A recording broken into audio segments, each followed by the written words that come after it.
The last time I checked my reflection in the polished steel of the walk-in cooler door, mascara smudged beneath my eyes and my ponytail askew, I looked exactly like someone who'd been on her feet for 10 straight hours. It was 11:45 on a Friday night, and Marino's was finally beginning to empty. The clatter of dishes being scraped and stacked in the kitchen provided a familiar rhythm, one I'd grown used to over the past 18 months working here. I was 25 years old and exhausted in a way that went deeper than sore muscles or tired eyes. Working as a waitress in Boston's North End wasn't what I'd imagined my life would look like when I'd started studying Italian and linguistics at Northeastern University. But tuition had become impossible after my mother died 3 years ago, leaving me with student loans and a grief so heavy I could barely function, let alone finish my degree. Now I lived in a cramped studio in Allston, rode the T to work, and counted my tips at the end of each shift with the kind of focus most people reserved for lottery tickets. $15 here, $20 there. Never quite sufficient. Always just shy of comfortable. Hannah, you're still on the floor? Marco, the floor manager, emerged from the kitchen with his usual harried expression. He was in his early 40s, balding, with the perpetual look of someone managing barely controlled chaos. Table 7 needs fresh linens before you go. I glanced at the clock mounted above the bar. We're closed, Marco. Can it wait until tomorrow? Just do it, please. There was an edge to his voice I didn't recognize, a nervousness that made me pause. I grabbed a stack of crisp white linens from the supply closet and headed toward table 7, which sat in our main dining room beneath a reproduction of a Venetian canal scene. The restaurant had been decorated to evoke old-world Italy, all exposed brick and warm lighting, the kind of place that charged $35 for pasta and got away with it because tourists expected authenticity in the North End. I'd just finished smoothing down the tablecloth when the front door opened. My first thought was to tell whoever it was that we were closed. The words were forming on my lips when Marco appeared beside me, moving faster than I'd ever seen him move, his hand gripping my elbow. "Mr. Caruso," Marco said, his voice climbing an octave. "We weren't expecting you tonight. But of course. Your usual table?" I turned to look at the men who'd entered. There were 5 of them, all dressed in dark suits that fit with the kind of precision that suggested tailoring, not department stores. But it was the man in the center who drew my attention like a magnet. He was tall, probably 6'1" or 6'2", with jet black hair styled away from his face. Even from across the room, I could see his eyes were dark, nearly black in the dim lighting, and his jawline looked sharp beneath carefully maintained stubble. He was maybe in his early 30s, and he carried himself with the kind of confidence that came from knowing every space he entered automatically belonged to him. Marco. His voice was low, measured, with the faintest trace of an accent I couldn't quite place. "The private room." Of course. Marco was practically vibrating with anxiety. He turned to me, fingers digging into my arm. "Hannah, you'll be serving them tonight." My stomach sank. "Marco, I've been here since 1 o'clock this afternoon. Can't Jessica?" Jessica called out sick. His eyes were pleading now, desperate. "Please, Hannah, these are very important guests. Very important."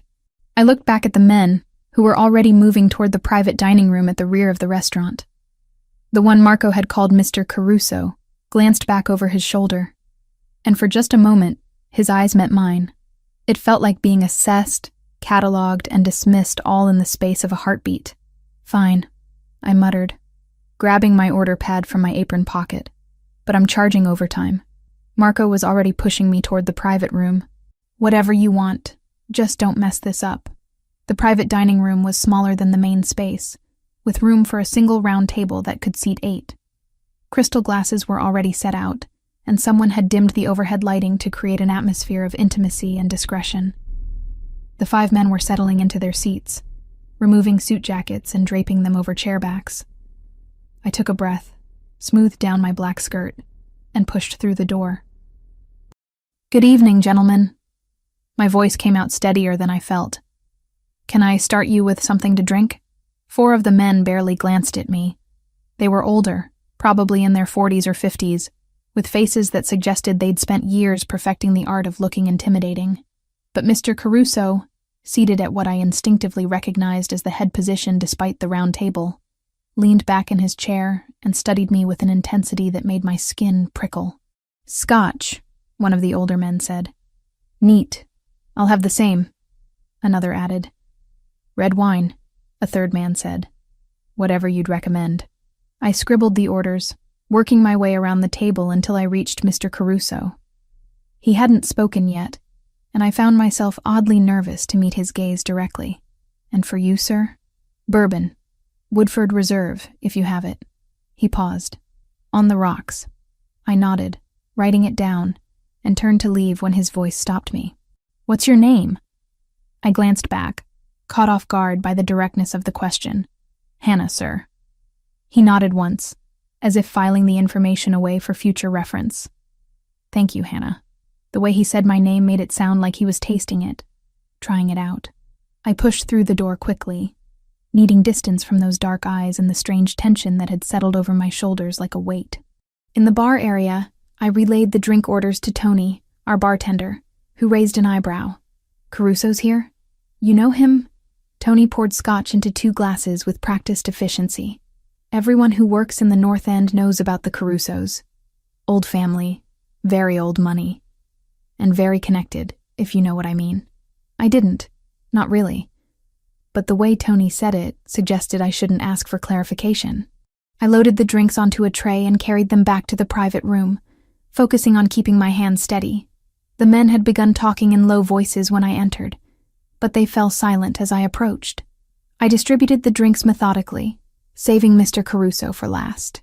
When I set his bourbon in front of him, my sleeve caught on the edge of the glass, and it tilted dangerously. His hand shot out, faster than I would have thought possible, steadying both the glass and my wrist in one smooth motion. His fingers were warm against my skin, and I felt my breath catch. "Careful," he said softly. "That's a $60 pour." "I'm sorry," I stammered, pulling my hand back. "I'll be more careful." He released me, and I stepped back, hyper-aware of the way the other men were watching the interaction. One of them, a heavy-set man with silver in his hair, smirked. "Gabriel, I didn't know you'd gone soft. Time was, someone spilled your drink, they'd leave here missing fingers." Gabriel. So that was his first name. Gabriel Caruso. Gabriel's expression didn't change, but something cold flickered behind his eyes. "Times change, Vincent. We're civilized now." The way he said civilized made it sound like a joke, or possibly a threat. I couldn't tell which. "Are you ready to order, or would you like a few minutes with the menu?" I asked, desperate to fill the silence. "Give us 15 minutes, Gabriel said, his attention already shifting away from me, back to the men at the table. "And bring us the antipasto plate."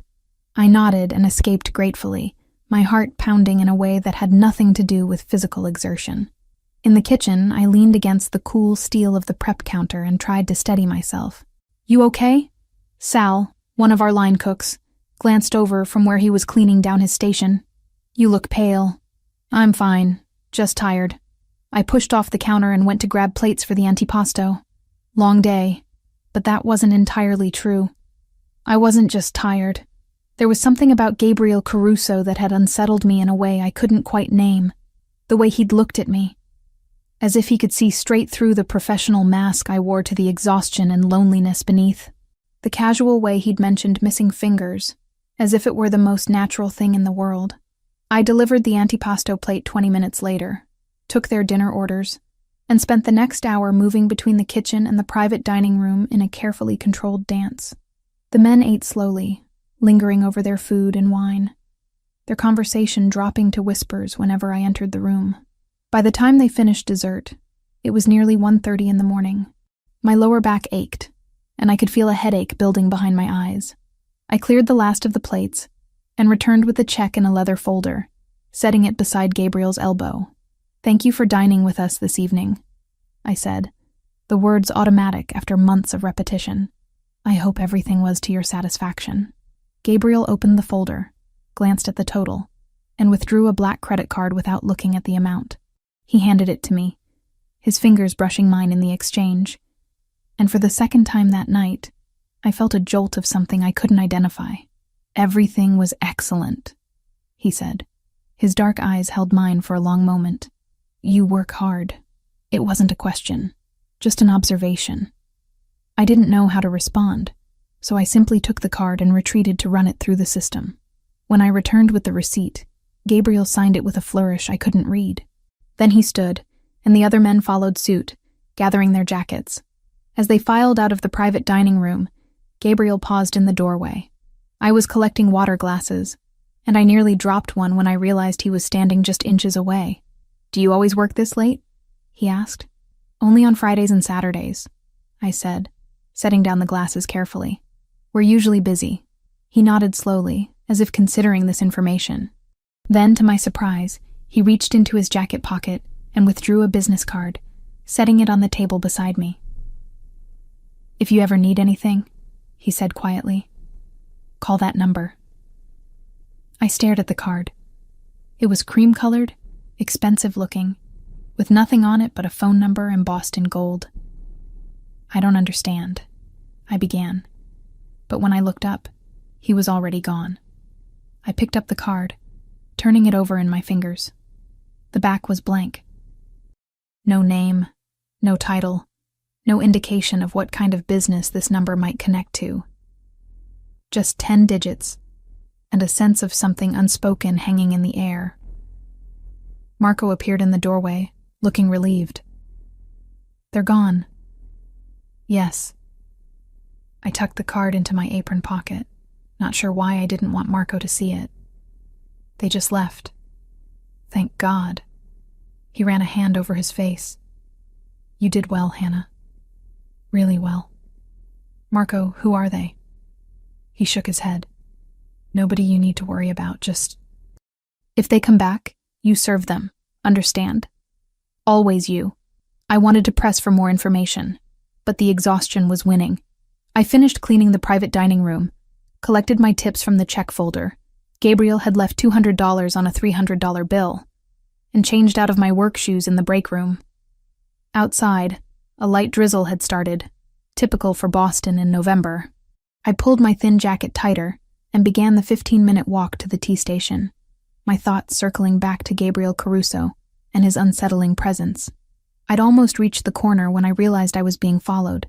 It wasn't anything obvious, just the sense of footsteps matching my pace half a block behind. I quickened my step, and so did whoever was behind me. My heart rate spiked, and I clutched my purse tighter, wishing I'd taken an Uber despite the expense. A hand caught my elbow, and I spun around, ready to scream. It was one of the men from the restaurant, the heavy-set one Gabriel had called Vincent. Up close, he looked less intimidating and more tired, with deep lines around his eyes. Miss Hannah, he said, releasing my arm immediately when he saw my alarm. I'm sorry to startle you. Mr. Caruso sent me to make sure you got home safely. I stepped back, putting distance between us. That's not necessary. Perhaps not. He gestured to a black SUV idling at the curb. But he insisted. Please, I'll drive you wherever you need to go. Every instinct I had screamed that getting into a car with a stranger was a terrible idea.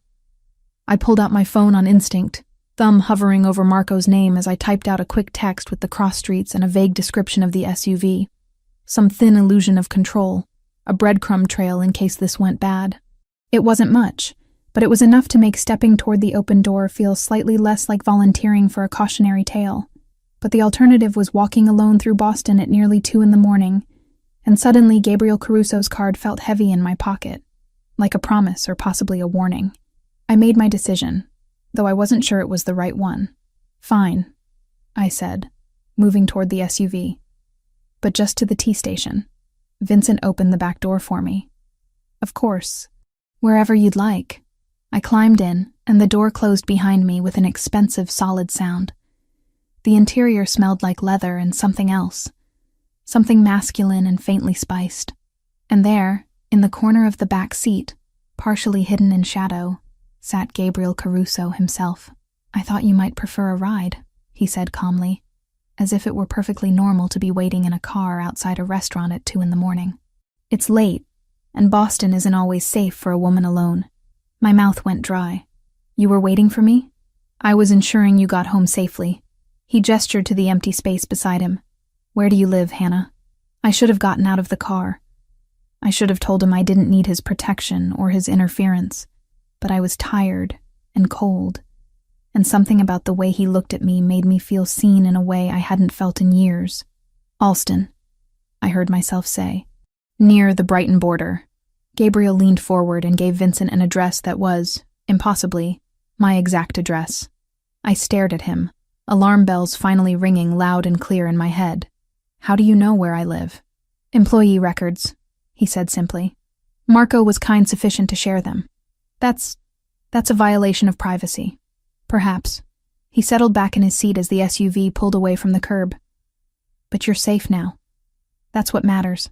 I pressed myself against the opposite side of the car, trying to maintain as much distance as possible in the confined space.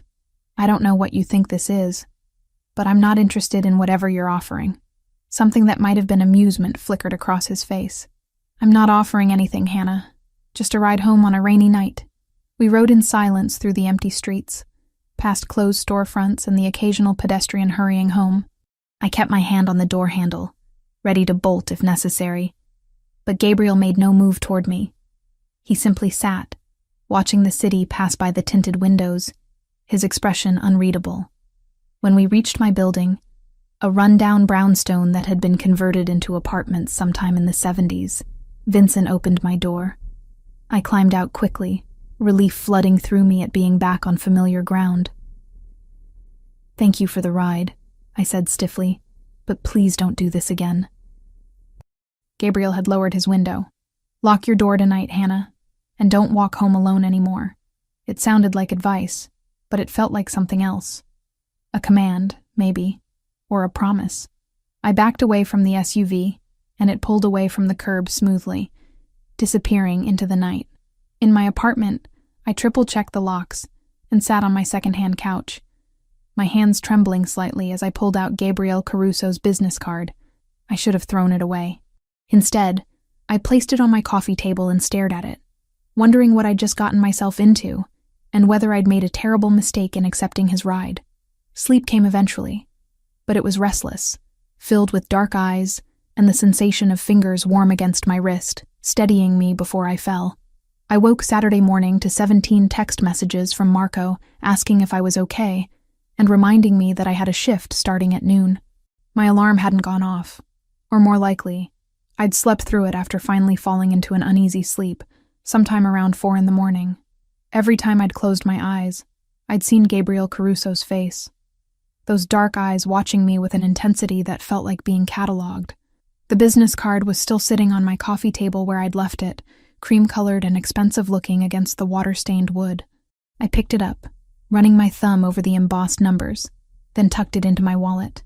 I told myself I was keeping it for practical reasons, not because some part of me wanted to remember the way his fingers had felt against my wrist when he'd steadied my hand. Work passed in a blur of lunch orders and tourists asking for recommendations on cannoli. Marco kept shooting me worried glances, probably afraid I'd quit after being volunteered to serve Gabriel's table, but I needed this job too badly to walk away over one uncomfortable evening. By the time my shift ended at 5, I'd almost convinced myself that the whole thing had been nothing more than a strange encounter I could file away and forget. Then I saw the black SUV parked across the street from Marino's.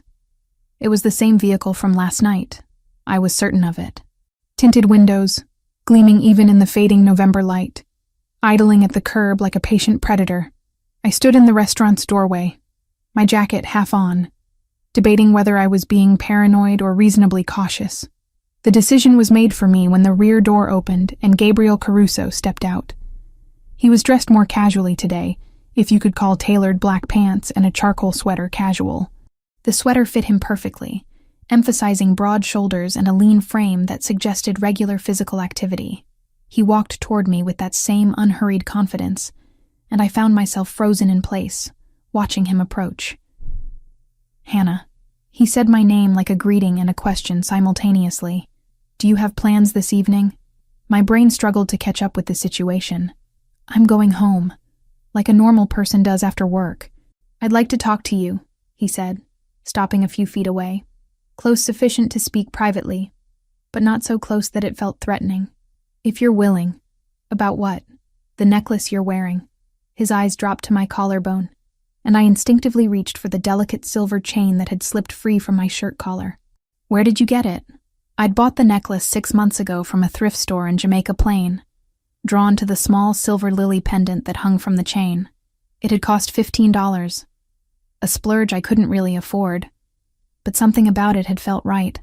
I wore it every day, tucked beneath my uniform at work, a small piece of beauty in an otherwise utilitarian wardrobe. "I bought it," I said, defensive without quite knowing why. "From a second-hand store." "Why does it matter?" Something crossed his face then, an expression so raw and unguarded that it made my chest constrict. Pain, I realized. Deep, visceral pain that he couldn't quite hide. "That necklace belonged to my sister," he said quietly. "She died 4 years ago." The words hung in the air between us, heavy with grief and something else I couldn't identify. I touched the pendant again, feeling the cool metal against my fingers. "I'm sorry," I said, and meant it. "I didn't know. I can give it back to you if you want." "Not here." He glanced around at the busy street, pedestrians hurrying past in the early evening darkness. "Please, come with me and we can discuss this properly." Every self-preservation instinct I had told me to refuse. I didn't know this man. Yes, he'd given me a ride home last night, but that didn't make him trustworthy. He could be anyone, could want anything from me. But the pain in his eyes was real, and the necklace suddenly felt like it weighed 1,000 pounds against my skin. "Where?" I asked. "My apartment. It's not far from here." I should have said no. Instead, I heard myself say, "Fine, but I'm taking my own car. I'll have Vincent drive you." He gestured to the SUV. "I don't feel comfortable with you driving alone right now." "Why not?" He hesitated, choosing his words carefully. "Because you're wearing something that connects you to me, and that makes you vulnerable." "Please, Hannah, trust me on this." I didn't trust him, not really. But I got into the SUV anyway, and Gabriel slid in beside me. Vincent, who I now recognized as the heavy-set man from last night, pulled away from the curb without a word. We drove through the city in silence, past the familiar streets of the North End and into the Seaport District, where old warehouses had been converted into luxury condominiums with harbor views. The SUV pulled up in front of a modern glass and steel building that probably had its own concierge service. "This way," Gabriel said, leading me through a lobby with minimalist furniture and contemporary art on the walls. A security guard nodded at Gabriel with the kind of deferential respect that suggested he was well known here. The elevator rose smoothly to the 22nd floor, and Gabriel's apartment took up the entire level. I stepped inside and tried not to gape at the floor-to-ceiling windows that offered a panoramic view of Boston Harbor, lights beginning to twinkle across the water as darkness fell. The apartment itself was beautiful in an understated way.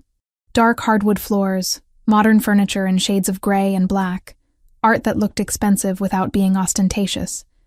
Everything was immaculately clean and perfectly arranged, the home of someone who valued control and order. "Would you like something to drink?"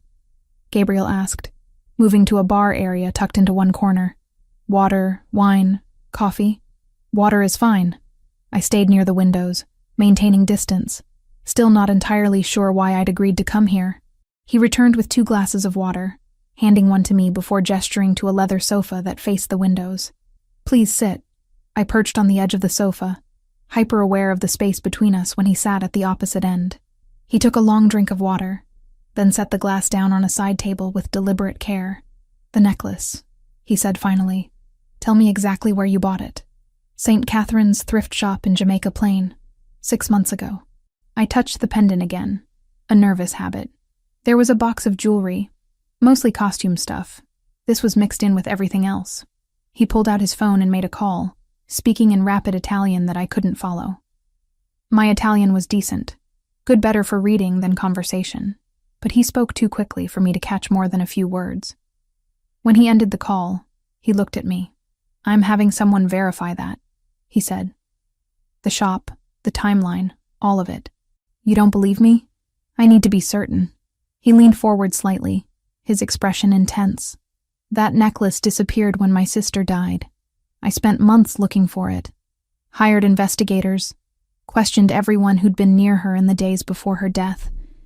And now you're wearing it, 6 months after buying it from a thrift store. I'm not lying to you. I know. His phone buzzed, and he glanced at the screen, reading whatever message had come through. My associate just confirmed it. St. Catherine's received a large anonymous donation approximately 7 months ago. Boxes of clothing, jewelry, household items. All high quality, some of it expensive. I frowned. So someone donated your sister's necklace? So it would appear. He stood abruptly, walking to the windows and staring out at the harbor. Which means someone who had access to Arya's belongings gave them away to charity. Maybe she gave them away herself, I suggested. Before she died, he turned back to me, and the pain in his eyes was sharper now, closer to the surface. Arya died in a car accident. Single vehicle collision on a rainy night. She was alone, and by the time anyone found her, she was already gone. I'm so sorry. The words felt inadequate, but I didn't know what else to say. She was 24 years old. His voice had gone quiet, almost distant. Bright, creative, talented. She wanted to be an artist. Did you know that? I shook my head. He moved to a bookshelf and withdrew a small leather-bound journal, handling it with a reverence that spoke of how precious it was. I found this in her apartment after she died. Her diary. It's written in Italian, an old dialect that my grandmother used to speak. I could never read it properly. I studied Italian in college, I offered. I'm not fluent, but I can read it fairly well. He looked at me then. Really looked at me, as if seeing me for the first time. Would you? Would you be willing to translate it for me? The request caught me off guard. I don't understand. Why would you trust me with something so personal? Because you didn't have to tell me about the necklace, he said simply. You could have hidden it, pretended you'd never seen it before. But you were honest with me. That matters. I thought about the student loans sitting in my bank account, the overdue rent notice I'd received last week, the constant calculation of whether I could afford groceries this week or next. And here was Gabriel Caruso, offering me access to his sister's most private thoughts. I'd need to be paid, I said, hating the mercenary sound of it but unable to pretend otherwise. I have bills. $3,000, he said immediately. For a week of work. You'll come here each day, translate what you can, and help me understand what Arya was thinking in the months before she died. $3,000 was more than I made in a month at Marino's. It was the difference between drowning and treading water, between falling behind on rent and maybe, just maybe, getting ahead for once. Yes, I said before I could overthink it. I'll do it. He extended his hand, and after a moment's hesitation I shook it. His grip was firm, warm, and when he released my hand, I could still feel the imprint of his fingers against my palm. You can start tomorrow, he said. Come at 10 in the morning. I'll have coffee and breakfast ready. I work at Marino's tomorrow. I'll speak to Marco. He'll give you the time off. There was no question in his voice, no suggestion that Marco might refuse. Just certainty that what Gabriel Caruso wanted, Gabriel Caruso would get. I should have been bothered by that kind of arrogance. Instead, I found myself thinking about $3,000 and the way grief had carved lines around his eyes when he'd talked about his sister. Fine, I said, standing. 10 o'clock. But I'm not coming here every day, that's too much. We can work at a coffee shop or somewhere public. This is safer. Safer from what? He didn't answer immediately, and when he did, his voice had taken on a harder edge. From people who might be interested in why someone like you is spending time with someone like me. Before I could ask what that meant, he was already heading for the door. Vincent will drive you home. Lock your doors tonight, Hannah. And tomorrow bring questions. I want to know everything you learn from Arya's journal. The ride back to Alston was quiet. Vincent didn't try to make conversation, and I was grateful for the silence. My head was spinning with the strangeness of the evening. The casual way Gabriel had offered me more money than I'd seen in months. The vulnerability in his eyes when he'd talked about his sister.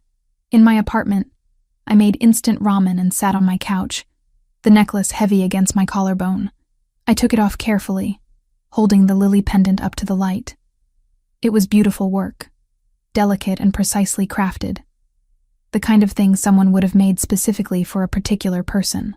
I thought about Arya Caruso, dead at 24, her possessions scattered to charity shops across the city. I thought about Gabriel, grief-stricken and desperate for answers 4 years after losing her, and I thought about myself, agreeing to insert myself into a situation I didn't fully understand, because I needed money badly sufficient to overlook every warning sign. When I finally went to bed, I placed the necklace on my nightstand and stared at it until sleep claimed me. Tomorrow, I would begin reading a dead woman's diary and trying to understand what had driven her to give away something so beautiful, so personal. In the days or weeks before her death, tomorrow, I would step further into Gabriel Caruso's world. And I had a feeling that once I crossed that threshold, there would be no easy way back. 3 days passed before I fully grasped what agreeing to translate Aria's diary would mean. Marco had been surprisingly accommodating when Gabriel called, granting me an entire week off without hesitation or questions. That alone should have told me something about Gabriel's reach in the North End, about how much influence he wielded with a single phone call. On Sunday morning, I arrived at Gabriel's apartment building at exactly 10 o'clock, clutching my bag and feeling absurdly nervous. The security guard recognized me from my previous visit and waved me through without checking identification, which was both convenient and unsettling. Gabriel opened his apartment door, wearing dark jeans and a navy Henley that made him look more approachable than the suited figure I'd served at Marino's. His hair was slightly damp, as if he'd recently showered, and the scent of coffee drifted from somewhere deeper in the apartment. Hannah. He stepped aside to let me in. Thank you for coming. The apartment looked different in daylight, sunlight streaming through those massive windows and turning the harbor waters beyond into a sheet of sparkling glass. He'd set up a workspace on the dining table, which I hadn't noticed during my previous visit. Aria's diary sat in the center, alongside a laptop, several notebooks, and 2 steaming mugs of coffee. I wasn't sure how you took your coffee, he said, gesturing to a small station on the counter where cream and sugar waited. Help yourself. I fixed my coffee while he settled into a chair at the table, his movements controlled and deliberate. Everything about Gabriel suggested careful restraint, as if he was constantly monitoring himself, maintaining rigid control over his emotions and actions. Before we start, he said as I sat across from him, I need you to understand something. What you read in that diary stays between us. No exceptions. I already agreed to translate it, I reminded him. I'm not going to gossip about your sister's private thoughts. I appreciate that. He pushed the diary toward me. But I mean it, Hannah. Some of what's written here may be difficult, painful, things she never told anyone while she was alive. I opened the diary carefully, noting the worn leather cover and yellowed pages. The handwriting inside was elegant, but hurried in places, as if thoughts had tumbled out faster than the pen could capture them. The date on the first entry was from about 8 months before Aria's death. The dialect, I said, scanning the first few lines. It's definitely Abruzzese. My Italian professor in college was from that region. I should be able to work through it. But some phrases might take time. Take all the time you need. I spent the first hour working through the initial entries, which were mostly mundane observations about Aria's daily life. She'd been taking art classes at the Museum of Fine Arts, working part-time at a gallery in the South End, trying to build a portfolio.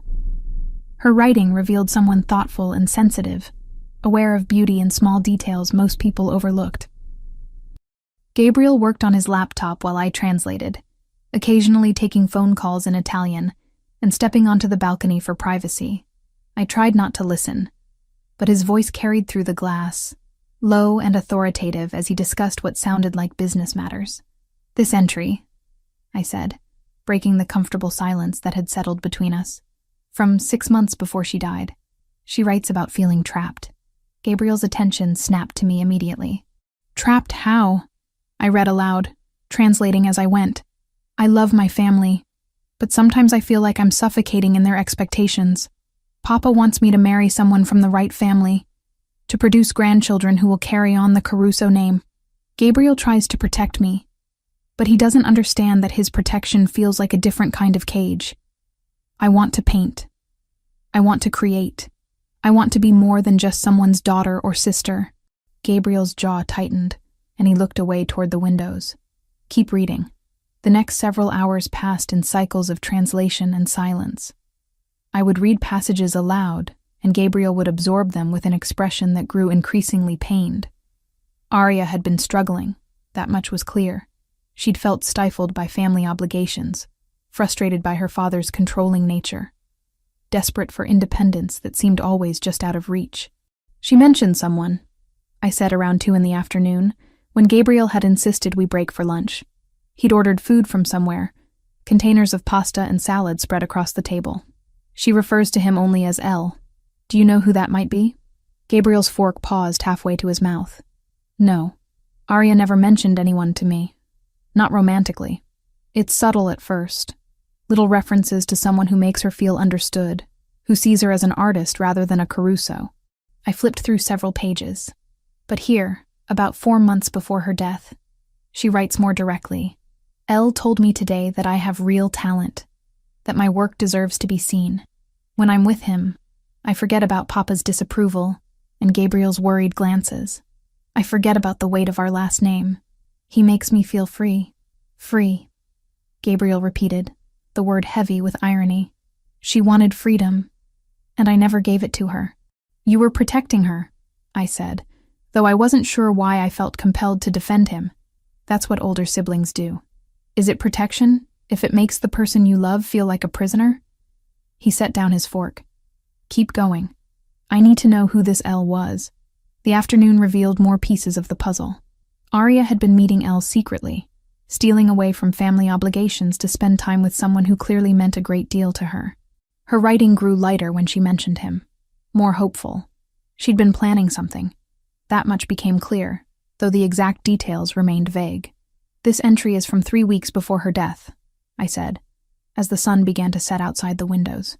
She writes, I told Elle about my plan today. He was scared, said it was too dangerous, that Papa would never forgive me. But I can't keep living this half-life, pretending to be satisfied with charitable work and gallery openings when what I really want is to paint, to travel, to exist as myself, rather than as a Caruso. Elle said he would support whatever decision I made, even if it meant losing me. That's how I know he really loves me. What plan? Gabriel leaned forward. What was she going to do? She doesn't specify. Not in this entry. I turned the page carefully, but she mentions donations. Getting rid of things she won't need anymore. Understanding dawned on Gabriel's face. The jewelry, the clothes. She was preparing to leave. It looks that way. He stood abruptly, walking to the windows and bracing his hands against the glass. She was going to disappear. Start over somewhere new, away from the family, away from everything we represented. Gabriel, and I never saw it. His voice was tight with controlled emotion. I thought I knew her. I thought we were close.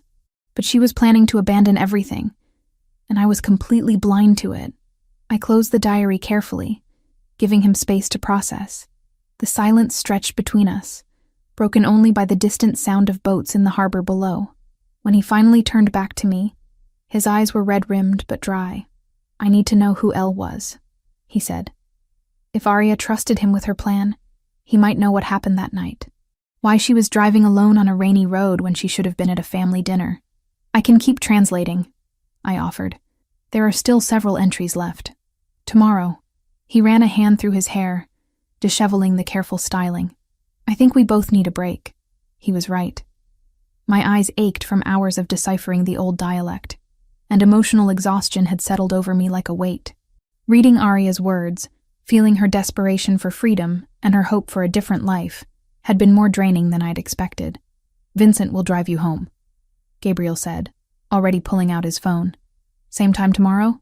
I'll be here. He walked me to the door, and for a moment, we stood close enough that I could feel the warmth radiating from him. Thank you, Hannah, for doing this, for helping me understand her. You loved her very much, I said softly. That comes through in how much this matters to you. I loved her, he agreed. But I didn't set her free. And now I'll never get the chance to make that right.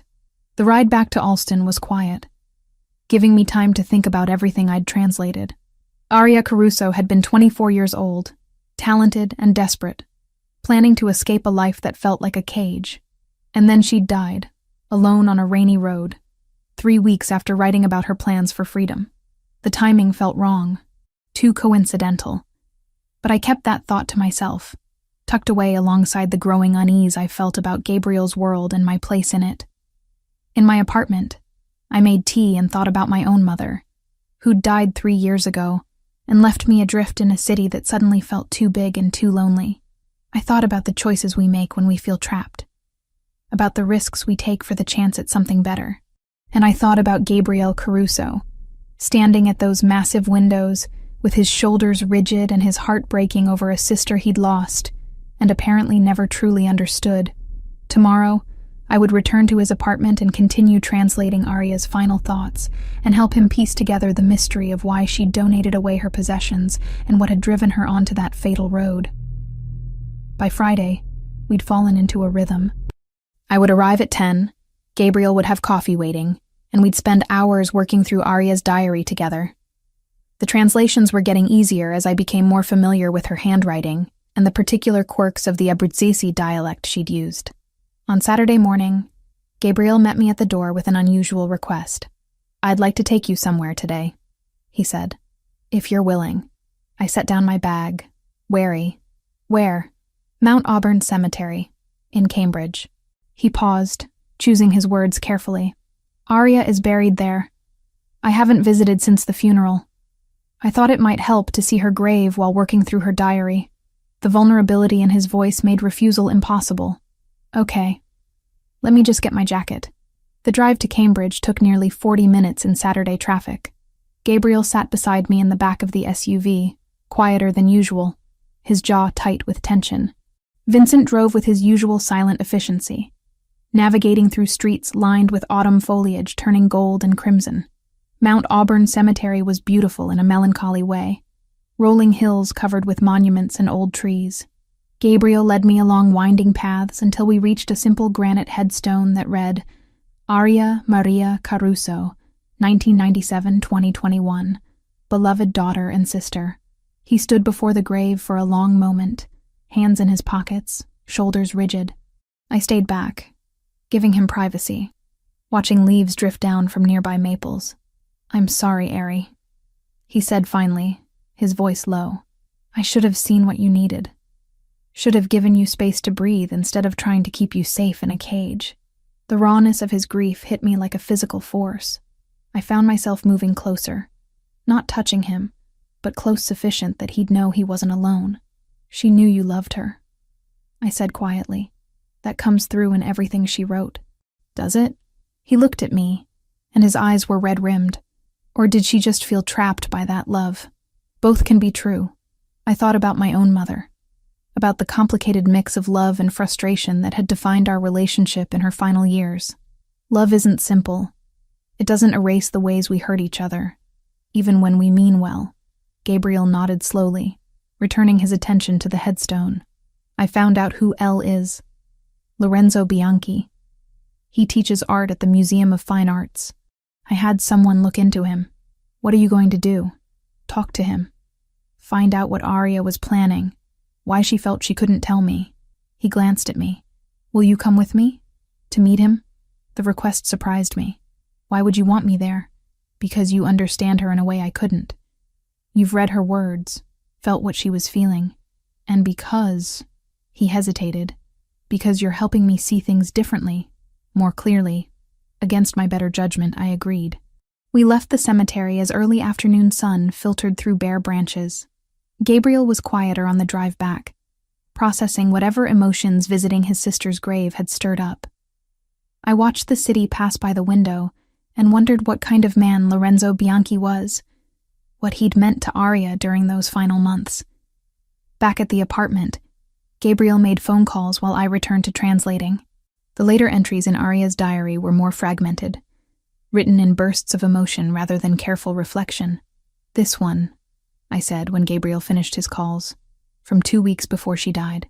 She's scared. Read it." I translated carefully, trying to capture the urgency in her writing. "L wants me to be careful. Says the family is watching me more closely. Papa asks questions about where I've been spending my time. Gabriel has been different lately, more protective, more worried. I think they suspect something, but I can't turn back now. I've made arrangements. The donations are complete. 2 more weeks and I'll be free. 2 more weeks and I can start being who I really am. Gabriel's expression had gone cold, dangerous. She was planning to disappear. In 2 weeks. Instead, she died. I closed the diary. Gabriel, what if it wasn't an accident? He was silent for a long moment. I've wondered that for 4 years. The police said there was no evidence of foul play. Single vehicle collision, rainy road. She lost control. But Aria was a careful driver. She wouldn't have been speeding on a night like that, unless she was running from something. Or someone. He stood, pacing to the windows. I need to know what happened that night. I need to understand why she was alone when she should have been at dinner with the family. I wanted to ask more, to push for details about what kind of family business would make a young woman desperate for freedom. But the set of Gabriel's shoulders warned me against it. Tomorrow, he said, turning back to me. I'll arrange a meeting with Lorenzo. I want answers, and he's the only one left who might have them. The sun was setting, painting the harbor in shades of orange and gold. Gabriel moved to the bar and poured 2 glasses of wine without asking if I wanted one. He handed me a glass and gestured toward the balcony. Join me. Outside, the November air was crisp, carrying the salt scent of the harbor. We stood at the railing, watching boats move across the water, neither of us speaking for several minutes. Thank you, Gabriel said finally, for coming to the cemetery, for doing all of this. You're paying me well. The words came out more defensive than I'd intended. It's more than that. He looked at me, and something in his gaze made my breath catch. You could have taken the money and done the minimum, but you're not. You're helping me understand her, helping me see where I failed. You didn't fail her. I loved her wrong. He took a drink of wine. I protected her so hard that I suffocated her. I was so focused on keeping her safe from external threats that I became the threat she needed to escape from. I didn't know what to say to that, so I stayed quiet, letting him work through the realization. I won't make that mistake again, he said, more to himself than to me. We finished our wine as darkness fell completely, city lights beginning to sparkle below us. When Gabriel finally suggested Vincent drive me home, I felt oddly reluctant to leave. The apartment had started to feel familiar, safe in a way my own cramped studio never had. Tomorrow, Gabriel said as we rode the elevator down. 10 o'clock. We'll go see Lorenzo together. Okay. In the lobby, just before I headed to where Vincent waited with the SUV, Gabriel caught my wrist. His fingers were warm, his grip gentle but firm. Hannah, whatever you learn about my family through this process, whatever you figure out about who we are and what we do, I need you to know that Arya wanted out for good reasons. She saw things clearly. More clearly than I did. It was the closest he'd come to acknowledging what I'd already begun to suspect. What Marco's nervousness and the deference of restaurant staff had hinted at. The Caruso family wasn't just wealthy. They were something else. Something darker. I understand, I said, though I wasn't sure I did. He released my wrist, and I felt the ghost of his touch all the way home. In my apartment, I lay awake thinking about Arya and her desperate bid for freedom. About Gabriel, and the grief that drove him to interrogate every moment of his sister's final weeks. And I thought about myself, about how easily I'd been drawn into their story, how the promise of money had opened a door I might not be able to close. Tomorrow, we would meet Lorenzo Bianchi, and I would learn more about the woman whose necklace I'd bought for $15 in a thrift shop. The 3rd night after we visited Arya's grave, I worked a double shift at Marino's to make up for lost hours. My phone buzzed around 9 with a text from an unknown number. It took me a moment to realize it was Gabriel, though I'd never given him my cell. There's someone outside your building. Russian accent. Don't leave Marino's until I send Vincent. My hands went cold. I looked out the restaurant's front window at the darkened street, searching for any sign of the man Gabriel described. Nothing obvious caught my eye, but that didn't mean he wasn't there. 20 minutes later, Vincent appeared at Marino's entrance. Marco waved me off without question, which only reinforced my growing suspicion that Gabriel's influence ran deeper than I'd understood. The ride was tense. Vincent took a circuitous route through Boston, doubling back twice before we finally headed toward the seaport. Not my apartment in Alston. Gabriel was waiting when we arrived at his building, tension radiating from every line of his body.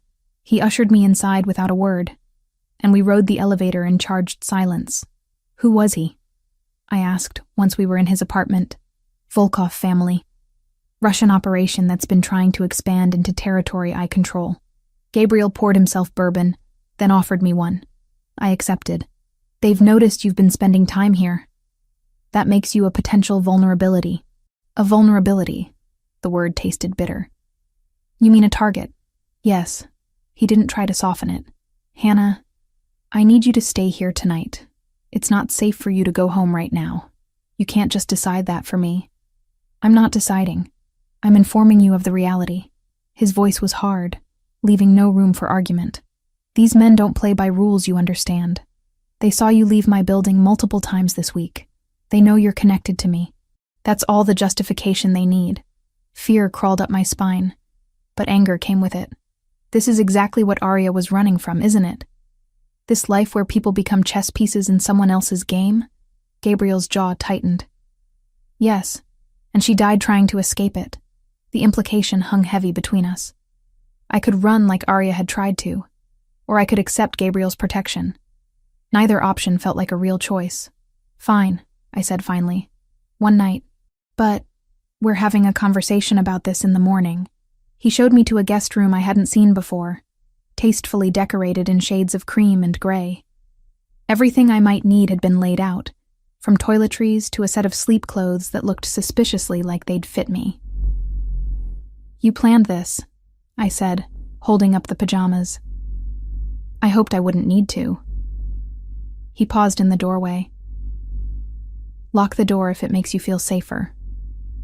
I'll be in my room at the end of the hall. I did lock the door, then sat on the edge of the bed, trying to process what had just happened. In the span of a week, I'd gone from serving Gabriel at a restaurant to translating his dead sister's diary to hiding in his apartment from Russian mobsters who apparently saw me as leverage. Sleep came in fits, interrupted by unfamiliar sounds and the persistent awareness that Gabriel was just down the hall. Morning found me in the kitchen, attempting to make coffee in his complicated espresso machine.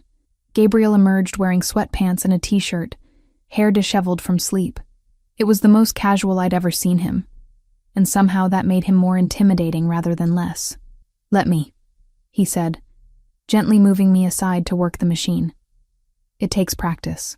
We sat at the dining table with our coffee, the same table where we'd spent hours working through Arya's diary. Now it felt different, weighted with everything unspoken between us. I made calls last night, Gabriel said.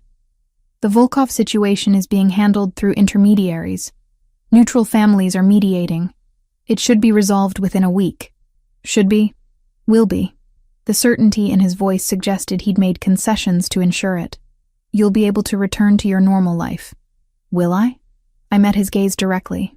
Gabriel, what exactly is your normal life? Because I'm starting to understand that restaurants and real estate aren't your primary business. He was quiet for a long moment, choosing his words with visible care. My family has been in Boston for 4 generations. We have interests in various enterprises, some more legitimate than others. I inherited control when my father stepped down 6 months ago. Stepped down or was removed? Does it matter? It does if I'm going to understand what Arya was running from. Gabriel stood, walking to the windows. Morning light painted the harbor in shades of gold. My father believed in old ways. Violence, intimidation, absolute control. Arya hated it. Hated what it made us, what it required of us. She wanted out, wanted to be just a normal woman who painted and lived quietly, but you wouldn't let her go. I thought I was protecting her. His reflection in the glass looked haunted. I thought keeping her close meant keeping her safe.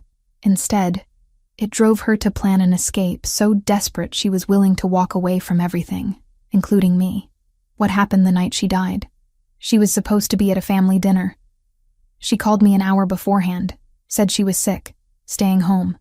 I believed her. His hands flexed against the glass.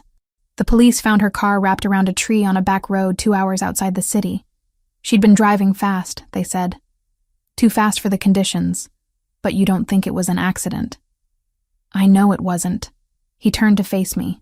I've spent the last 6 months investigating. The brake lines on her car had been tampered with. Professionally. Someone knew she was running, and they made sure she wouldn't make it. My coffee had gone cold in my hands. Your father? I confronted him 3 months ago with the evidence. He didn't deny it. Gabriel's expression had gone flat, emotionless in a way that suggested volcanic rage beneath. He said Arya was planning to testify against family operations to the FBI, that she'd made a deal for witness protection in exchange for information that would have destroyed everything he'd built. He ordered her death to prevent that testimony. The casual brutality of it stole my breath.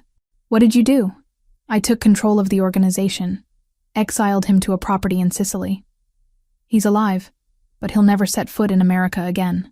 Gabriel moved back to the table, sitting across from me, and I've been trying to dismantle the parts of the business Arya found most reprehensible. It's slow work. You can't just walk away from this life, Hannah, but you can try to change it from within. I thought about Arya's diary, her desperate plans for freedom, the donations she'd made in preparation for a new life she'd never live. She would have gotten out if your father hadn't stopped her. Yes, and I carry that knowledge every day. He reached across the table, his hand hovering near mine but not quite touching, which is why I won't make her mistake with you. What mistake? Letting protection become a cage. His dark eyes held mine. You can leave whenever you want, Hannah. Go back to your life. Forget about all of this. I'll make sure the Volkov family understands you're off limits, that you mean nothing to me. You'll be safe. The lie in that last statement sat heavy between us. I didn't mean nothing to him. I'd seen too much in the past week to believe that. The way he looked at me, the careful consideration he showed for my comfort, the vulnerability he'd displayed while working through his grief over Arya. And if I don't want to leave? The words came out before I could stop them. Something dangerous flickered in his expression. Then you need to understand what staying means. It means being associated with me, with my family, with everything we represent. It means accepting a level of protection that will sometimes feel suffocating. It means living with the knowledge that people like the Volkovs will always see you as potential leverage. It also means finishing Arya's diary, I said. Finding Lorenzo. Getting answers. Yes. I thought about my life before Gabriel. The endless cycle of working and worrying about money. The crushing loneliness of having no one who really saw me. Then I thought about the past week. The purpose I'd felt helping him understand his sister. The strange intimacy of shared grief. I'll stay, I said. At least until we finish what we started. But I have conditions. Name them. I go back to my apartment tonight. With security if necessary. But I need my own space. I held up a hand when he started to protest. I'm not Arya, Gabriel. I won't live in a gilded cage, even a temporary one. If I'm going to do this, I do it on my terms. He studied me for a long moment, and I could see the war playing out behind his eyes, the instinct to protect warring with the lesson he'd learned from losing his sister. Agreed, he said finally, but you keep your phone on you at all times, and you check in twice a day. If I call, you answer immediately. Deal. We shook on it, his hand warm and slightly rough against mine. When he didn't immediately release my grip, I looked up to find him watching me with an intensity that made my pulse quicken. You're not what I expected, he said quietly. What did you expect? Someone more frightened, more willing to simply do as she was told. His thumb traced a small circle against my palm. Instead, you challenge me. Push back. Remind me that control isn't the same as care. Is that a problem? No. He released my hand slowly. It's actually exactly what I need. We spent the rest of the day working through the final entries in Arya's diary. Her last words, written 2 days before her death, were simple and heartbreaking. Elle asked me again if I was certain. If I truly wanted to leave everything behind, including Gabriel. I told him yes. I told him I loved my brother, but I loved my freedom more. He understood. He always understands. 3 more days, and I'll be free. 3 more days, and I can finally breathe. She'd never gotten those 3 days. By evening, Gabriel had arranged for me to meet Lorenzo Bianchi the following day. The art professor had been reluctant at first, apparently traumatized by Aria's death and his own guilt over not preventing it. But Gabriel could be very persuasive when he wanted information. Vincent drove me back to Alston as darkness fell. Gabriel had assigned a second security detail, a younger man named Marco, who would maintain watch on my building. I tried not to think about how quickly I'd adapted to having armed guards monitoring my movements. In my apartment, I stood at the window and looked down at the street. Sure sufficient, I could see Marco's car parked across the road, a subtle but constant reminder that my life had fundamentally changed. My phone buzzed with a text from Gabriel. "Sleep well. Tomorrow we get answers." I replied with a simple, "Okay," and climbed into bed. Aria's necklace on my nightstand catching the streetlight.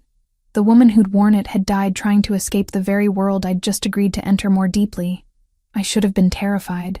Instead, I found myself thinking about Gabriel's hand on mine, about the way he'd looked at me when he said I challenged him, about how grief and attraction had somehow tangled themselves together into something I couldn't quite name. Sleep came eventually, and with it, dreams of dead women and dangerous men and choices that couldn't be unmade. 3 weeks passed like I was living someone else's life. I returned to work at Marino's, where Marco treated me with a deference that bordered on unsettling. Gabriel had me over for dinner twice a week, always with business kept carefully separate from our time together. We talked about books, about the city, about mundane things that felt precious because they were normal. But normal was becoming harder to maintain. On a Wednesday evening, I'd just finished translating the last pages of Aria's diary when Gabriel announced he'd finally gotten Lorenzo to agree to meet us. The funeral director had been reluctant, carrying his own guilt about Aria's death, but Gabriel could be persuasive when he needed information. We met Lorenzo at a small Portuguese cafe in Cambridge on a gray Saturday afternoon. He was younger than I'd expected, probably early 30s, with kind eyes and paint permanently embedded beneath his fingernails. When he saw us approach his corner table, recognition and pain crossed his face simultaneously. "Mr. Caruso," he said, standing. His handshake with Gabriel was brief, tense. "This is Hannah Foster," Gabriel said. "She's been helping me understand Aria's final months." Lorenzo's gaze shifted to me, and I saw the weight of grief in his expression. "You read her diary." "I translated it," I said softly. "Your name was in almost every entry toward the end." We sat, ordered coffee none of us would drink, and fell into uncomfortable silence. Gabriel broke it first. "I need to know what happened," he said, voice steady but strained. "The night she died. Why she was on that road when she should have been at family dinner." Lorenzo's hands shook slightly as he reached for his cup. "She called me around 6. Said your father had found out about us, about her plans to leave. She was terrified, Gabriel. She said she had to run immediately, couldn't wait for the timeline we'd discussed." Gabriel's jaw tightened. "What timeline?" "We'd planned for her to disappear in 2 weeks. I had connections to an artist colony in Vermont, off-grid, safe. She was going to fake a trip to visit a friend in New York, then just not come back." Lorenzo's voice cracked. "But that night, she said there wasn't time. She said she had to leave right then. And you let her go alone?" The accusation in Gabriel's tone was sharp. "I begged her to wait for me. I was in the middle of teaching an evening class at the MFA. I said, give me 2 hours and I'd come get her. We'd leave together." Tears tracked down Lorenzo's face now, unchecked. "But she was too scared. She said your father knew everything, that he'd sent people to watch her apartment. She had to move while she still could." I reached across the table instinctively, covering Lorenzo's hand with mine. He looked at me gratefully, then back at Gabriel. "The last thing she said to me was that she loved me. That if anything happened, I should tell you she was sorry for leaving without saying goodbye." His voice broke completely. "And then 3 hours later, the police called to say she'd crashed her car." Gabriel stood abruptly, walking to the window. His shoulders were rigid, hands clenched at his sides. I could see him struggling to maintain control, to not lash out at the man who'd been the last person to speak with Aria before she died. "Did she tell you where she was going?" Gabriel asked without turning around. "North. She mentioned a friend with a cabin in New Hampshire. Someone from art school. She said she'd lay low there for a few days, then make her way to Vermont once things cooled down. She never made it." "No." Lorenzo wiped his eyes. I've spent 4 years wondering if I'd just left my class immediately, if I'd insisted on going with her, whether she'd still be alive. Gabriel finally turned back to us. It wouldn't have mattered. My father had already made his decision. If you'd been with her, you'd both be dead. The brutal honesty of the statement hung in the air. Lorenzo looked like he might be sick. I confronted him, Gabriel continued, returning to the table. 3 months ago, when I finally had proof about the brake lines, he said Arya was weak, that she would have destroyed everything our family built. He had no regrets. What did you do to him? Lorenzo asked, and there was fear in his voice now. I removed him from power, sent him away where he can't hurt anyone else. Gabriel's eyes were cold, flat. It's not sufficient justice for what he took from both of us, but it's what I could do without becoming exactly like him. We sat in heavy silence for several minutes. I thought about Arya's words in her diary, about her desperate need for freedom, about how love could become a cage regardless of good intentions. She talked about you, I said to Lorenzo, in her writing, about how you saw her as an artist, not just as a Caruso, how you made her feel like herself for the first time. He gave me a sad, broken smile. She was extraordinary. Her work was brilliant, original. She deserved to have the world see what she could create. I'd like to see it, Gabriel said quietly. Her paintings, if you still have any. I kept everything. Her canvases, her sketches, even the napkins she'd doodle on when we went to dinner. Lorenzo pulled out his phone, scrolling through images. I couldn't let go of her, even after she was gone. He showed us photo after photo of Arya's art, abstract pieces full of color and movement, portraits that captured raw emotion, landscapes that felt alive. I glanced at Gabriel and saw tears running silently down his face as he looked at his sister's work, seeing her talent fully for the first time. Could we meet again? Gabriel asked when we'd gone through all the photos. Perhaps you could show me her actual paintings. I'd like to understand that part of her better. Lorenzo nodded. I'd like that. She loved you, you know. Even when she felt trapped by your protection, she never doubted that you loved her. After Lorenzo left, Gabriel and I sat in the cafe for another hour, both processing what we'd learned. The waitress refilled our coffee 3 times, probably hoping we'd eventually leave, but Gabriel tipped her well sufficient that she stopped hovering. I killed her, he said finally. Your father killed her. I pushed her to the point where she felt running was her only option. If I'd been different, if I'd listened to what she needed instead of imposing what I thought was best, she wouldn't have been on that road. I chose my words carefully. You can't undo the past, Gabriel, but you can honor her memory by being different going forward, by not making the same mistakes with other people you care about. His eyes found mine, and something unspoken passed between us. We both knew he was trying to do exactly that with me, trying to protect without imprisoning, to care without controlling. Come on, he said, standing and offering his hand. Let's get out of here. We walked through Cambridge in the fading afternoon light, neither of us speaking, just existing in shared grief and understanding. Eventually, we ended up at the Charles River, watching rowers practice on the water. Thank you, Gabriel said, for everything, for translating her words, for coming with me today, for not judging what my family is. I'm not exactly in a position to judge anyone, I replied. I accepted $3,000 to involve myself in your world.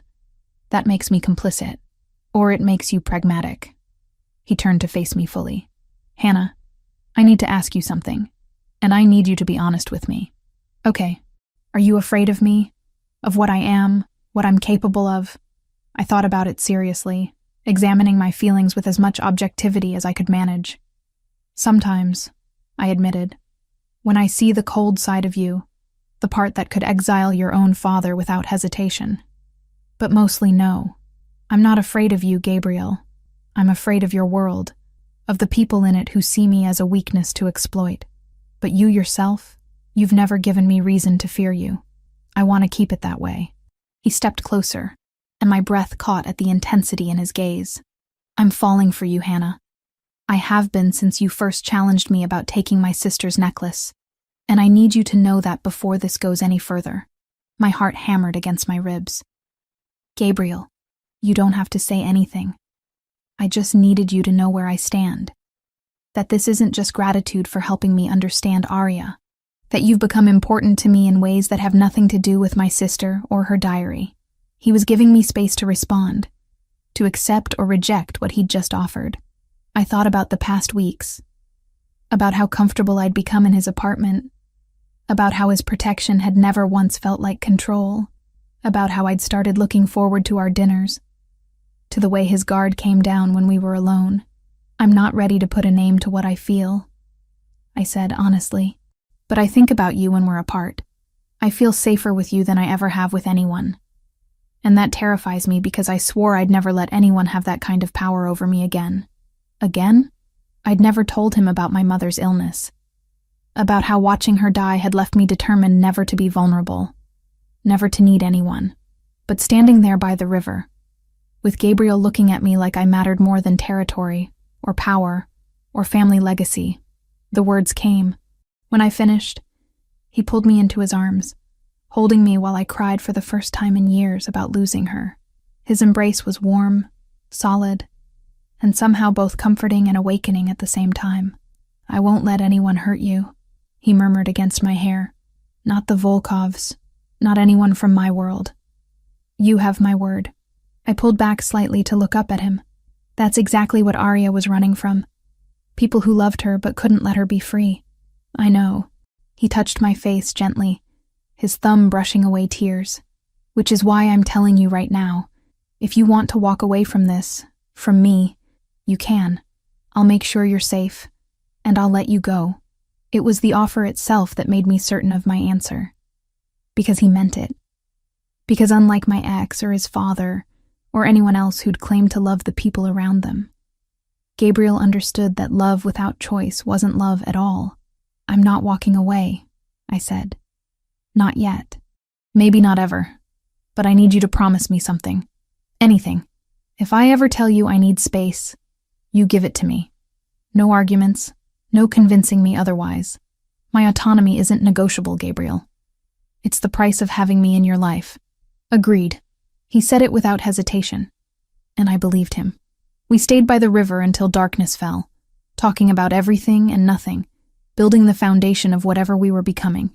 And when Vincent finally drove me home, Gabriel's kiss goodbye was gentle, tentative, full of promise and restraint. In my apartment, I sat with Arya's necklace in my hands, thinking about the woman who'd worn it, who'd died trying to claim her freedom. I'd promised myself I wouldn't become her, wouldn't let love trap me into a life I didn't choose. But maybe, just maybe, it was possible to love someone without losing yourself. Maybe Gabriel really was different, learning from his sister's death rather than repeating the patterns that had killed her. I'd know soon sufficient whether that hope was justified or just another beautiful lie I was telling myself. A month slid past in a strange new rhythm. I worked my shifts at Marino's, where Marco had promoted me to assistant manager with a raise that felt both earned and suspiciously timed with Gabriel's increased involvement.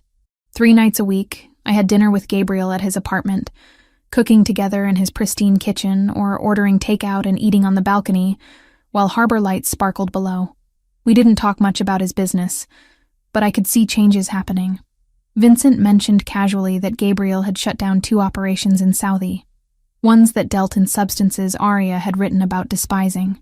Phone calls that used to happen in rapid Italian now sometimes occurred in my presence, Gabriel making no effort to hide discussions about real estate acquisitions and restaurant expansions, legitimate ventures that seemed to be slowly replacing the darker aspects of his empire. On a crisp December evening, Gabriel picked me up from work personally rather than sending Vincent. This alone signaled something significant. "Where are we going?" I asked as he drove us through the city. "Lorenzo's studio in the South End. He's finally ready to show me Arya's paintings in person." Gabriel's hands were tight on the steering wheel. "I want you there, for support." The studio occupied the 2nd floor of a converted warehouse, all exposed brick and industrial lighting. Lorenzo greeted us at the door, looking nervous but determined. The space was crowded with canvases, some finished, others works in progress, but one entire wall was dedicated to Arya's pieces. I watched Gabriel's face as he took them in. He moved slowly from painting to painting, spending long minutes in front of each one. Some were abstract explosions of color that seemed to capture pure emotion. Others were more representational, Boston landmarks rendered in ways that made familiar places look alien and beautiful. But it was the self-portraits that held him longest. Aria had painted herself repeatedly in those final months, each version revealing something different. In some, she looked trapped, her face distorted behind what might have been glass or water. In others, she was radiant, free, surrounded by light. "This one," Gabriel said, stopping before a large canvas. "This was her last, wasn't it?" Lorenzo nodded. "She finished it 3 days before she died. She called it Breaking Surface." The painting showed a figure emerging from dark water into brilliant sunshine, arms reaching upward, face tilted toward light. The figure was unmistakably Aria, and the joy captured in that reaching motion was almost unbearable to witness. "She was so close," Gabriel said, his voice rough. "So close to getting out. She was free in the only way that mattered." Lorenzo said quietly. "She'd made her choice. She'd taken action. Even if she didn't survive the attempt, she died pursuing her freedom rather than accepting her cage. That meant everything to her." Gabriel turned away from the painting, and I saw tears on his face for the second time since I'd known him. Lorenzo stepped forward, and the two men embraced, bound together by their shared loss and love for a woman who'd refused to be owned. "I want to buy them," Gabriel said when they separated. "All of her pieces. I'll pay whatever price you set." "I don't want your money," Lorenzo gestured around the studio, "but I do want her work to be seen. She deserved recognition while she lived. The least we can do is give it to her now." "A gallery," I said, the idea forming as I spoke. "What if you opened a gallery in her name, dedicated to emerging artists, people like Aria who have talent but need support and visibility?" Both men looked at me, and I felt suddenly self-conscious. "Hannah's right," Gabriel said slowly. "Aria would have loved that, using her legacy to help others avoid the isolation she felt." Lorenzo's face transformed. "I could run it. I have contacts in the art world. No young artists struggling for opportunities. We could host shows, provide studio space, maybe even offer grants.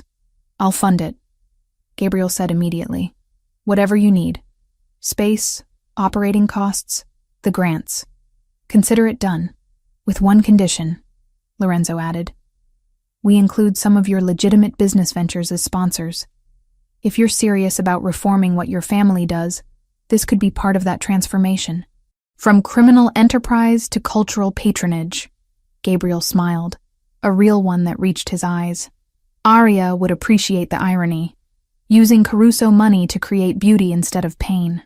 We spent the next 2 hours planning, Lorenzo sketching out ideas, while Gabriel made phone calls to his property managers about available spaces in the South End. I watched them work together, two men who'd both loved Aria, finding purpose in honoring her memory. When we finally left, full dark had settled over the city. Gabriel drove us back toward the seaport, but took an unexpected turn. "There's something I want to show you," he said. We ended up at a largely abandoned pier in Charlestown, old warehouses looming against the night sky. Gabriel led me to the water's edge, where wooden pilings jutted from the harbor like broken teeth. "Aria used to come here to paint," he explained.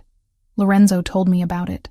She loved how the light hit the water at sunset, how the decay around her contrasted with the beauty of the view. I could see it, could imagine Aria setting up an easel here, capturing the industrial ruins and natural grace in equal measure." The water lapped against the pier, and city lights reflected in the dark surface. "The Volkov situation is resolved," Gabriel said abruptly. "The mediation worked. They've agreed to stay out of my territories, and I've ceded some holdings in East Boston that weren't critical to my operations. You're no longer a target, Hannah. You're safe." Relief washed through me, but it was complicated by the realization that my excuse for staying close to Gabriel had just evaporated. We'd finished translating Aria's diary. We'd met Lorenzo. We'd planned the gallery. The practical reasons for our continued association had ended. "What does that mean for us?" I asked. "That depends on what you want." He turned to face me fully, his expression open in a way I'd rarely seen. "I meant what I said by the Charles River. I'm in love with you, Hannah. Not because you helped me understand my sister, though I'm grateful for that, but because you challenge me to be better, because you see the worst parts of me and don't run, because when I'm with you, I feel like I'm becoming the person Arya wished I could be. My heart hammered so hard I could feel my pulse in my throat. Gabriel, I'm not asking you to say you love me back. I'm not asking for promises or commitments beyond what you're ready to give. He took my hands in his. I'm just asking if you want to keep doing this. Keep seeing each other. Keep building something together. Without the excuse of Arya's diary or Russian threats or any other external reason. Just because you want to. I thought about the past months, about how my life had transformed from lonely survival to something richer, more complicated, about how Gabriel made me feel seen and valued in ways no one ever had, about how he'd proven repeatedly that he could protect without imprisoning, care without controlling. I want to, I said, squeezing his hands. I'm not ready to say I love you yet. I need more time to know if what I feel is real, or just gratitude wrapped in attraction. But I want to find out. I want to keep seeing where this goes. That's more than enough, he said, pulling me close. We'll take it slow. No pressure, no expectations beyond honesty. He kissed me then, gentle at first and then deeper. 4 years of his grief and my loneliness pouring into the connection. When we finally pulled apart, both breathing hard, the city stretched around us, full of possibility. There's one more thing, Gabriel said, reaching into his jacket. He withdrew a small box, and my stomach flipped. Before you panic, it's not a ring. He opened the box to reveal a delicate gold chain with a lily pendant, similar to Arya's necklace but clearly new. Clearly mine. I had it made, he explained, so you'd have something that's yours, not hers. But that still connects you to her memory, to what she represented. I let him fasten it around my neck, the weight settling against my collarbone. It's beautiful. Thank you. She would have liked you, Gabriel said, his voice thick with emotion. Arya would have appreciated how you refused to be intimidated by me, how you demanded autonomy as the price of relationship. She would have been glad I finally learned the lessons she tried to teach me. We stood at that broken pier for another hour, talking about the gallery, about our lives, about small mundane things that felt precious because they were ours. And when we finally returned to his car, I felt the shift between us. The transition from complicated grief and protection to something simpler and somehow more profound. 2 people who'd found each other through tragedy, learning to build something new from the broken pieces left behind. The drive back to my apartment took us through the city I'd called home for years, but was only now starting to really see. Gabriel's hand found mine across the center console and I didn't pull away. Marco mentioned you might be interested in managing Marinos, he said casually. If you want it, the position is yours. Better pay, real benefits, normal hours. For a second, I could see myself back behind Marino's bar on that first awful night, hands shaking as I tried not to drop a tray. The distance between that girl and the one standing here made my chest ache. A quiet, stunned kind of gratitude threading through the fear that had once been my whole world. Did you buy the whole restaurant just to give me a promotion? I bought it because it's good business. The promotion is because you've earned it. He glanced at me. But if you'd rather do something else, we can explore that too. Lorenzo mentioned he could use help managing the gallery once it opens. I'll think about it, I said, touched by his efforts to create opportunities without making me feel obligated. Both options sound better than my current situation. Outside my building, Gabriel walked me to the door like we were teenagers on a first date, rather than 2 people who'd already spent countless hours together, navigating trauma and attraction in equal measure. Dinner Thursday? He asked. I'll cook. That pasta dish you mentioned liking. I'd like that. He kissed me again, softer this time, a promise rather than a question. I watched him return to his car and drive away, one hand touching the new necklace at my throat. Inside my apartment, I sat with both necklaces, Arya's original silver and my new gold, thinking about legacies and second chances and the ways love could either trap or liberate, depending on how it was given. Gabriel Caruso wasn't perfect. His world was still dangerous, his past still violent, his future still uncertain. But he was trying to be different, to honor his sister's memory by becoming someone she would have been proud of. and I was choosing to see where that journey led, one careful step at a time, with eyes fully open to both the risks and possibilities. 3 months later, spring arrived in Boston with that particular quality of light that made everything look possible. I stood in what would soon be the Aria Caruso Gallery, watching construction workers put finishing touches on the space Lorenzo and Gabriel had transformed from a former textile warehouse into something beautiful. The gallery occupied a corner building in the Sowa district, all exposed brick and skylights that flooded the rooms with natural illumination. Aria's paintings would be displayed in the main exhibition hall, a permanent collection that visitors could view free of charge. The rest of the space would rotate shows featuring emerging artists, exactly the kind of support Aria herself had needed and never received. "What do you think?"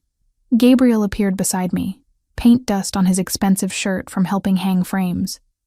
Over the past months, I'd watched him become more comfortable with manual labor, with being present rather than delegating everything. "I think she would love it," I said honestly. "Every part of it feels like her." Lorenzo emerged from the back office, carrying a clipboard and looking frazzled in the best way possible. He'd thrown himself into the gallery project with single-minded focus, channeling his grief into something productive. 3 weeks ago, Gabriel had officially made him director, with full creative control over exhibitions and programming. "We're still on schedule for the opening next weekend," Lorenzo announced.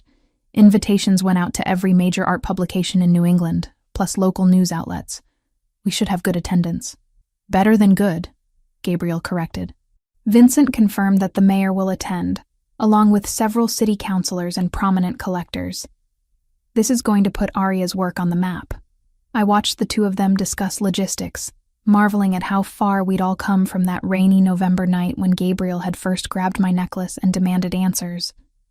Back then, I'd been terrified of him, desperate for the money he offered, unaware that accepting his proposal would completely reshape my life. Now I managed merinos as Gabriel had offered, a position that paid well and gave me stability I'd never had before. But more than that, I'd found purpose in helping establish the gallery, using my organizational skills and Italian language abilities to coordinate with international artists and handle communications. Gabriel and I had settled into a rhythm that worked for both of us. I kept my apartment in Alston, maintaining independence that mattered to me. He respected my boundaries without complaint, never pushing for more than I was ready to give. We had dinner together 4 or 5 nights a week, sometimes at his place, sometimes at restaurants, occasionally at mine when I wanted to cook. We'd become partners in the truest sense, building something together without the urgency and fear that had characterized our early interactions. "Hannah, can you look at this invitation list?" Lorenzo called, beckoning me over. "I want to make sure we didn't miss anyone important." I spent the next hour going through names, making suggestions, occasionally adding people Gabriel or Lorenzo had overlooked.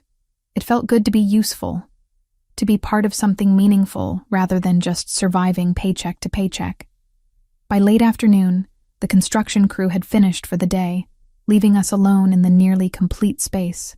Gabriel ordered Thai food, and the 3 of us sat on the gallery floor, eating pad thai straight from containers and talking about the opening. "I want to say something," Lorenzo said, setting down his food. "When Aria died, I thought I'd lost everything that mattered. The woman I loved, my future, my reason for creating art. I blamed myself for not being there when she needed me, for not saving her somehow." He looked at Gabriel, then at me. "But this project, this gallery, it's given me back purpose. Not to replace her, nothing could do that, but to honor her memory in a way that helps other artists avoid the isolation she felt. Thank you both for making this possible." Gabriel's expression was unreadable in the dimming light. Aria would be furious with me for waiting until she was dead to do this. She told me repeatedly that our family could use its resources for good instead of destruction. I didn't listen while she was alive. "The least I can do is listen now. She'd forgive you," I said softly. "She loved you too much not to." We sat in comfortable silence for a while, 3 people bound together by love for a woman who'd died trying to be free. But her death had sparked changes she could never have anticipated, transformations in Gabriel that rippled outward into his business dealings, his relationships, his fundamental approach to power and control. The week before the gallery opening, Gabriel took me to Mount Auburn Cemetery. We'd visited several times over the past months, and each trip felt less raw, more like communion with memory, rather than fresh grief. I had something made, Gabriel said, leading me to Aria's grave. A new bench sat beside her headstone. Simple wood and iron with a brass plaque that read, Aria Maria Caruso. Free finally. Loved always. It's perfect, I whispered, running my fingers over the inscription. I wanted people to have a place to sit with her, to rest while remembering. He settled onto the bench, patting the space beside him, and I wanted to bring you here before the opening, to ask you something important. My heart rate kicked up, but Gabriel must have seen the panic in my eyes because he quickly added, Not that. I'm not proposing, Hannah. I know you're not ready for that level of commitment, and I respect it. Then what? I want you to speak at the gallery opening, to tell the story of how you found Aria's necklace, how it led to translating her diary, to understanding who she really was. You knew her through her words in a way I never could while she lived. I think people should hear that perspective. The request surprised me. Gabriel, I'm not a public speaker. I'll embarrass you. You could never embarrass me. He took my hand. But if you're not comfortable, I'll understand. I just thought Aria would appreciate having another woman's voice tell her story, someone who understood her desire for freedom and autonomy. I thought about it for a long moment, watching sunlight filter through the trees around us. Okay, I'll do it. But you have to help me write it. I want to get the words right. We'll write it together. That evening, sitting at his dining table with Aria's diary open between us, we crafted a speech that honored her memory, without sanitizing the truth of why she'd died. We talked about families that loved but couldn't let go, about the difference between protection and control, about the cost of freedom and the price of safety. When you speak, Gabriel said as we finished the final draft, I want you to wear Aria's necklace, the original silver one you bought at the thrift shop. Are you sure? What about the gold one you gave me? The gold one is yours, representing who you are to me. But the silver one was hers, and it brought us together. It should be at the opening, part of her story. I agreed, touched by the symbolism. The gallery opening arrived on a perfect May evening, warm air carrying the scent of spring flowers from nearby parks. The space looked incredible.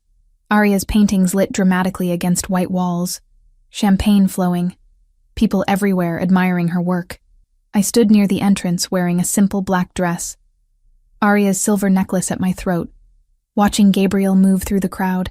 He'd invited his business associates, the legitimate ones at least, along with art world figures and city officials. It was a statement about the new direction he was taking, using Caruso influence for cultural benefit rather than criminal enterprise. Lorenzo gave the first speech, talking about Aria as an artist in person, about her talent and vision. Then it was my turn. I stepped to the microphone, looking out at dozens of faces. Gabriel stood in the back, Vincent beside him, both watching with encouraging expressions. 6 months ago, I began, my voice steadier than I felt. I bought a necklace at a thrift shop for $15. It was pretty and unusual, and I had no idea it once belonged to Aria Caruso. I wore it to work one night, and a man I'd never met before saw it and demanded to know where I'd gotten it. I told the story of that night at Marino's, of Gabriel's grief and desperation, of agreeing to translate Aria's diary. I talked about discovering a young woman who loved art and craved freedom, who felt trapped by family expectations and protective love that had become suffocating. Aria died trying to escape a cage built by people who loved her, I said, meeting Gabriel's eyes across the room. But her death became a catalyst for change. The man who grabbed my necklace that night learned from his sister's tragedy. He learned that loving someone means giving them space to be themselves, even when it scares you. He learned that protection without autonomy is just another form of control. I gestured to the paintings around us. This gallery exists because Gabriel Caruso chose to honor his sister by becoming the person she wished he could be, by using family resources to support artists rather than silence them, by making space for voices that need to be heard, just like Aria's voice needed to be heard. When I finished, There was a moment of silence before applause filled the space. I stepped away from the microphone, slightly dizzy with relief that it was over. Gabriel found me minutes later in a quiet corner, pulling me into an embrace. "That was perfect," he murmured against my hair. "Thank you for doing that." She deserved to have her story told properly. We stood together, watching people move through the gallery, admiring Aria's work, discussing the pieces in the way she'd always dreamed people would. Her art was finally being seen, finally receiving the recognition she'd deserved while alive. Lorenzo approached with a middle-aged woman who taught at the Museum of Fine Arts. "Hannah, Mr. Caruso, this is Professor Morales.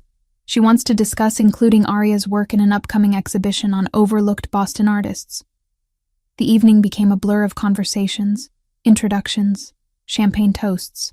By the time the last guest departed near midnight, I was exhausted but happy in a way I couldn't remember being before. Gabriel, Lorenzo, and I stood in the empty gallery, surrounded by Aria's paintings. "We did it," Lorenzo said softly. "We gave her the recognition she deserved." "She did it," Gabriel corrected, gesturing to the canvases. "We just made sure people finally had the chance to see." Later, as Gabriel drove me home through quiet city streets, I thought about the strange journey that had brought us here, about how tragedy and loss could transform into something beautiful if we let it, about how the necklace I'd bought for $15 had changed everything. "I love you," Gabriel said suddenly, eyes on the road. "I know you're not ready to say it back, and that's okay. I just wanted you to know. Tonight, watching you speak about Aria, seeing everything we've built together, I've never been more certain of anything." My breath caught. He was right that I hadn't been ready to say those words before. But somewhere in the past months, while working on the gallery and navigating our carefully balanced relationship, my feelings had deepened into something I could finally name. "I love you too," I said, and watched shock register on his face. "I think I have for a while." I was just scared to admit it. He pulled the car over, ignoring the honking from behind us, and kissed me with an intensity that spoke of months of patient waiting finally rewarded. "Say it again," he whispered against my lips. "I love you, Gabriel Caruso. I love you for learning from your mistakes, for honoring your sister's memory, for giving me space to become who I needed to be." We sat in the parked car for a long time, kissing and murmuring promises, building a future on the foundation of all we'd survived together. When he finally drove me home, walking me to my door like always, I invited him up for the first time, not because I felt obligated or pressured, but because I wanted to, because autonomy meant choosing connection as much as choosing solitude. Inside my small apartment, surrounded by my own things in my own space, I finally felt ready to let him all the way in, not just physically, but emotionally, trusting that he would protect without imprisoning, love without controlling. "Are you sure?" he asked, even though we'd crossed this threshold before at his place. "I'm sure," I said, taking his hand. "I'm choosing this. I'm choosing you." And in that choice, made freely without coercion or fear, I found the same freedom Aria had died seeking. Not freedom from connection, but freedom within it. The liberty to love without losing myself, to be protected without being possessed. Gabriel Caruso wasn't perfect. His past was still violent, his world still dangerous in ways I was learning to navigate. But he was trying every day to be better, to honor his sister's legacy by becoming someone worthy of the second chance her death had given him. And I was building a life I'd chosen, with work that mattered, and love that liberated, rather than confined. Aria's necklace hung on my dresser beside the gold one Gabriel had given me. 2 pieces of jewelry representing past and future, loss and hope, endings and beginnings. Her gallery would open its doors every day, her art finally seen by the world she'd wanted so badly to be part of. And maybe, somehow, that was justice for a woman who died too young, seeking freedom she never lived to claim.